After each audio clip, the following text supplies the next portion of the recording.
I can make decisions right now based on what that tomorrow looks like.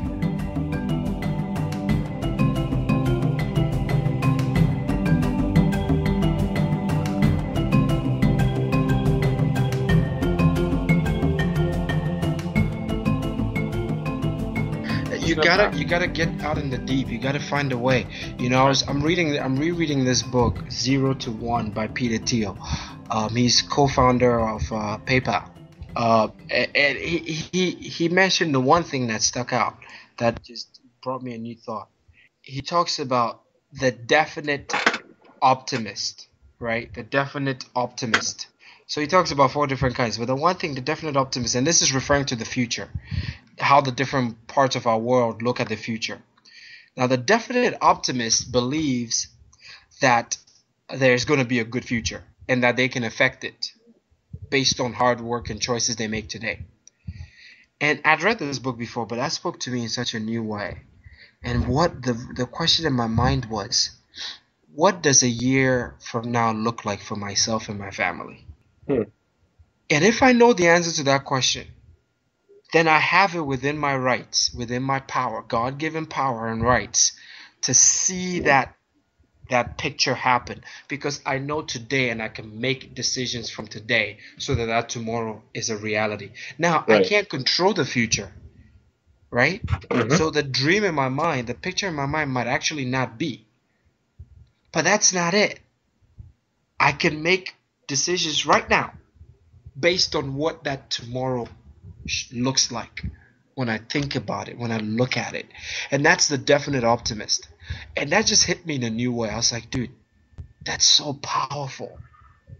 That is so powerful. It's the same thing like looking at it from a spiritual perspective, knowing about eternity and where you're going to be.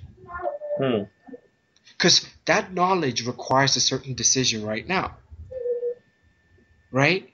That's true. You can be a definite optimist as a believer because you know what the future is. That's true. That affects the way you live when you think from that perspective. My problem is I don't think from that perspective what my next year wants to look like. I just have a dream and I expect it to happen. And that's everybody else's problem. Right.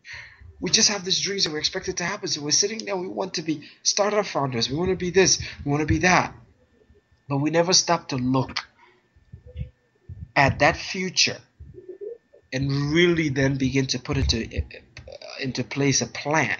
Right. Because like you said, we've been fed that future. We've been fed that plan. There's a system that we got into, and the system has already its stations planned out. And the stations are, kindergarten, preschool, whatever, grade 1 through 9, grades 10 through 12, college, grad school, job. Yeah.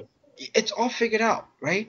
So if you follow the line, you're good. Right. Quote unquote.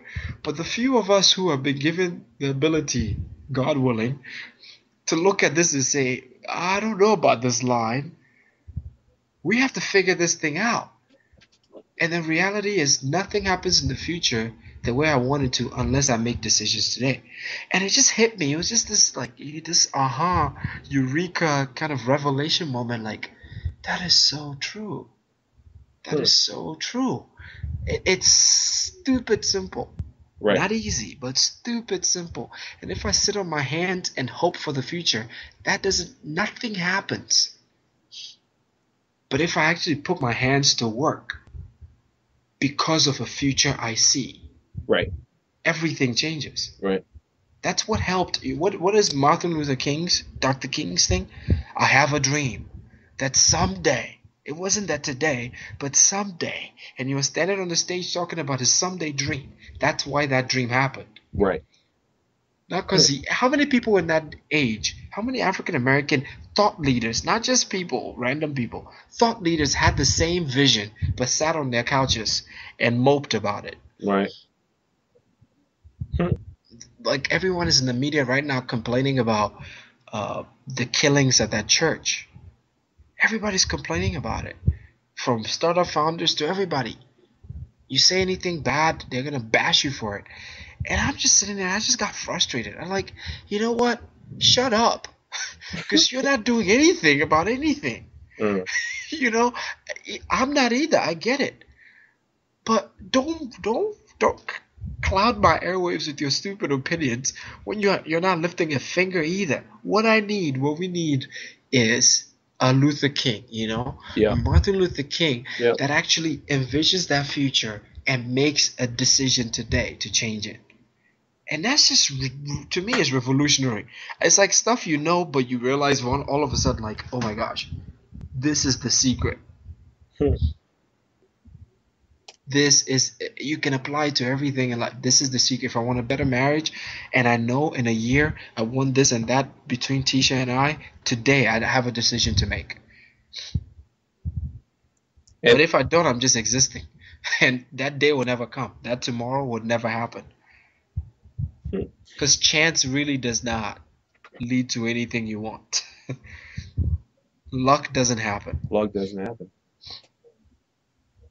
And It's it's so empowering, anyway. You know, it's basically it has to be an act of deliberate, um, kind of like I don't want to say deliberate consciousness, but it's like a choice. it is. It's a choice, basically. Hmm. God says, hey, behold, I set before you life and death, blessings and curses. Therefore, choose life. I mean, think about it. What is he saying? Hmm. What is he saying? I mean, why? Why? I know I do this, and I'm preaching to the choir. We know this stuff, and I know I do this too. But why is it that we always feel like there's a battle between life and death, blessings and curses? Why do we feel like we have to fight for them? Right? Yeah. God says, I set before you. I, God, have set before you Hmm. that future blessing, that life of eternity, that life of abundance. I've set it before you. Right. Choose life. It's so simple. Right now, choose that which I've set before you. But I'd rather fight. I'd rather go through the wheel and try to crank something out Right. than choose what he set before me. And it's just one of those primal things. I like, God, I wish there was a pill I could take just so that I just know it, and every day I think it and I just walk it, like you were talking about, that it's an everyday thought. Mm. Because more than I want success, one thing I want more than I want success What is it? is to exhaust my potential on the earth. Die empty. More than I want. More than I want. I don't care. Like, the success is nice. I want it a lot. But more than that is to really feel, like you said, every drop. Like Paul said, I've run the race. Every drop of potential that God packed into this little body. That on that day that I get called home, that I leave it. Yeah. That's And yeah. that's not going to happen if I sit here and just talk about it. And I know we're taking action, which is why I'm happy. We're Right. actually going to record. We're taking action. We're dreaming, but we're putting feet to it. And it's that simple to me. If someone in the world can get it, why not us? What? That has always been a question I've been asking myself. Like, God, if like I know that God created many people, and He has put the potential of greatness in every person. Mhm. Um, if I truly believe that in my which I do, like with all that I have, I truly believe that, then success is like I don't know, like I'm the type of person who just does not accept the philosophy that um, it's okay to not be successful because it's part of God's plan. Because to me, it doesn't align with His promises. Mm. It just doesn't align with His promises. Like it just makes it seem like God is fake. Like if that's the case, why follow Him then? You know what I Mm. mean? To me, I'm like, if He promised that He would do so, but life is difficult, life is hard, but yet I believe that He said He can do anything, then am I serving a God with just all talk, no action? You know what I mean? Think about this. Like, I don't want it to make it too deep. My conception is simple.